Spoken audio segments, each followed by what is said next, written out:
عمر اتنی زیادہ نہیں ہوتی، جیسے کہ ہمارے عموماً طور پہ وہاں پہ کچھ بچوں کی جو ہے فزیکل جو ہے وہ لک اس طرح ہوتی ہے کہ وہ ذرا زیادہ قد کے لمبے ہو جاتے ہیں اور عمر اتنی نہیں ہوتی، عمر فار ایگزامپل 15 سال ہے 16 سال ہے، لیکن دیکھنے میں وہ 20 سال کے لگتے ہیں. تو ان کا ایمبیسی نے بون ٹیسٹ لینا شروع کر دیا اور کافی فیملی سے وہ بھی ٹیسٹ لیا جا رہا ہے. اس وجہ سے ذہنی طور پہ آپ نے اس کے لیے بھی تیار رہنا ہے. اگر آپ کے بچوں میں کوئی بچہ ایسا ہے جو کہ لک وائز دیکھنے میں عمر سے زیادہ لگتا ہے تو اس کے لیے بون ٹیسٹ لیا جا سکتا ہے، اور یہ بھی ایک ٹائم کنزیومنگ پروسیس ہے، same like D N A test. تو اس طرح سے ریکوائرمنٹس بڑھتی جا رہی ہیں. لیکن فائنلی آپ کو یہی کہوں گا کہ اگر آپ کا کیس جینون ہے، آپ کے کیس میں کوئی پرابلم نہیں ہے، کوئی بھی 2 نمبری نہیں ہے، باقی یہ نام کا آگے پیچھے ہونا وہ کریکٹ ہو جاتا ہے. اگر خدا نخواستہ آپ کی فائل جمع ہے، نام غلط ہے، آپ نے اتنا زیادہ نہیں دیکھا جو دیکھنا چاہیے تھا، پھر بھی اگر سبمٹ ہو چکی ہے تو زیادہ اعتراض لگے گا، آپ نے دوبارہ حل کرنا ہے اور جمع کروا دینا ہے. انشاءاللہ تعالیٰ آپ کا ویزا لگ جائے گا. لیکن اس کے علاوہ اگر آپ نے بھی 2 نمبری کی ہے جس میں جو ہے آپ کو پتا ہے کسی اور کا بچہ شامل کیا، کسی رشتہ دار کا بچہ ایڈ کیا، یا کچھ اور آپ نے ایسا کیا جو بائی لا نہیں ہے، تو اس کے علاوہ اگر کوئی پرابلم نہیں ہے تو کوئی بھی مسئلہ نہیں ہے، آپ کا فائنلی انشاءاللہ تعالیٰ ویزا لگے گا. صرف یہی اجتناب کرنا ہے کہ کوئی بھی ایسی ایکٹیویٹی میں نہیں آنا کہ آپ ٹیمپریری نہیں بلکہ پرماننٹلی بین کر دیے جائیں یا آپ کو ریجیکٹ کر دیا جائے. بارہا میں ویڈیو میں بتا چکا ہوں کہ ریفیوزل کا حل ہے، آپ اس غلطی کو دور کریں، دوبارہ سے اپنا ویزا اپلائی کریں. لیکن ریجیکشن کا حل نہیں ہے. ریجیکشن میں آپ کے لیے 5 سال کے لیے، 10 سال کے لیے اور تاحیات پابندی بھی لگ سکتی ہے شنجن ویزوں کے لیے. اس وجہ سے بہت زیادہ احتیاط کرنے کی ضرورت ہے.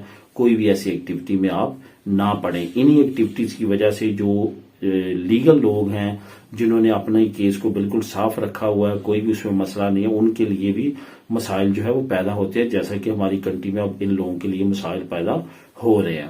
اب دوستوں بات کرتے ہیں اسپین حکومت کا جرمانوں کا اعلان اور ایک اچھی خبر. جیسے کہ آپ کو میں نے آج سے چند مہینے پہلے ایک لنک شیئر کیا تھا اور نیوز شیئر کی تھی کہ حکومت نے اعلان کیا ہے کہ وہ لوگ جن کے 2 گھر ہیں یا 3 گھر ہیں، ایک گھر میں تو رہتے ہیں اور باقی گھروں کو تالے لگائے ہوئے ہیں، نہ تو کرائے پہ دیا ہے اور نہ ہی سیل کر رہے ہیں، ان کو بسندے کی طرف سے جرمانے آنا شروع ہو چکے ہیں. کیونکہ ملک میں ریزیڈینشل کرائسس عروج پہ ہے، کرایوں پہ گھر نہیں ملتے، کرایوں پہ اگر ملتے ہیں کرایہ بہت زیادہ ہائی ہے، گھروں کی قیمتیں بہت زیادہ بڑھ چکی ہیں، گھر خریدنا عام بندے کے لیے اتنا آسان نہیں ہے.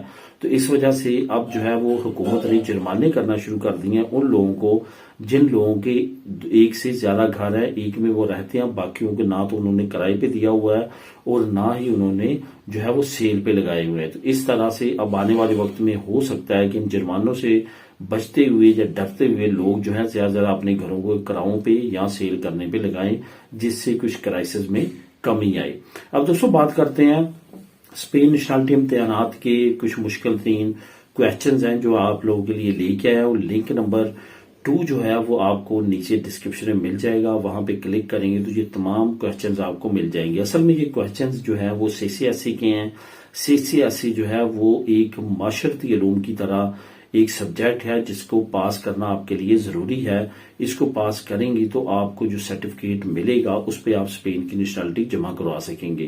یہ جو کویشچنز اور اس کے آنسر میں آپ لوگوں کے لیے لے کے آیا ہوں، اس میں کافی بڑی تعداد میں لوگ فیل ہوتے ہیں کیونکہ یہ ٹف کویشچنز ہیں. ان کی اگر آپ تیاری کرتے ہیں تو بہت زیادہ چانسز ہیں کہ آپ اس ایگزام سے پاس ہو جائیں گے. تو نیچے لنک نمبر 2 موجود ہے، کلک کر کے آپ خود بھی اس کو ریڈ کریں. اب دوستوں بات کرتے ہیں رینتا اور امداد کے کچھ ضروری اہم معلومات کی. جیسے کہ آپ جانتے ہیں کہ انگریسو منیمم ویتال اس وقت اسپین کی سب سے بڑی امداد بن چکی ہے، یعنی کہ ایودا بن چکی ہے، جو کہ لاکھوں فیملیز کو، لاکھوں لوگوں کو جو ہے بینیفٹ پہنچا رہی ہے. اگر آپ کی انگریسو منیمم ویتال لگی ہوئی ہے یا انگریسو منیمم ویتال آپ لگوانا چاہتے ہیں تو ایک چیز آپ ذہن میں رکھیں کہ آپ کے لیے رینتا ڈکلیئر کروانا بہت زیادہ ضروری ہے. ایون کوئی بھی آپ ایکٹیویٹی کرنا چاہتے ہیں اس کے لیے رینتا ڈکلیئر کروانا بہت ضروری ہے.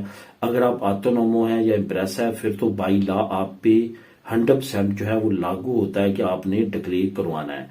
اگر آپ جاب کرتے ہیں اور آپ نے پہلے رینتا کبھی ڈکلیئر نہیں کروایا، آپ سمجھتے ہیں کہ میری انکم اتنی نہیں ہے یا کم ہے اور میں جو ہے وہ نہ بھی ڈکلیئر کراؤں، لیکن اگر آپ آنے والے وقت میں انگریسو منیمم ویتال اس طرح کی کوئی امداد لگوانا چاہتے ہیں تو لازمی طور پہ رینتے کو ڈکلیئر کریں، کیونکہ رینتا بتائے گا آفیسز کو، انس کو یا سوریہ سوسیال کو کہ آپ کی انکم کتنی ہے اور انہوں نے کتنی آپ کو انگریسو منیمم ویتال یا دوسری اجودہ آپ کے لیے لگانی ہے۔ اس وجہ سے لازمی طور پہ جو امداد لینے والے ہیں، فیملیز ہیں، انڈیویجولز ہیں، لازمی طور پہ اپنے رینتے کو ڈکلیئر کرائیں تاکہ مستقبل میں وہ اس طرح کی امدادوں سے فائدہ اٹھا سکیں۔ تو دوستو یہ تھی آج کی اہم نیوز اور انفارمیشن۔ ملیں نیکسٹ ویڈیو میں نئی اپڈیٹس کے ساتھ۔ اللہ حافظ۔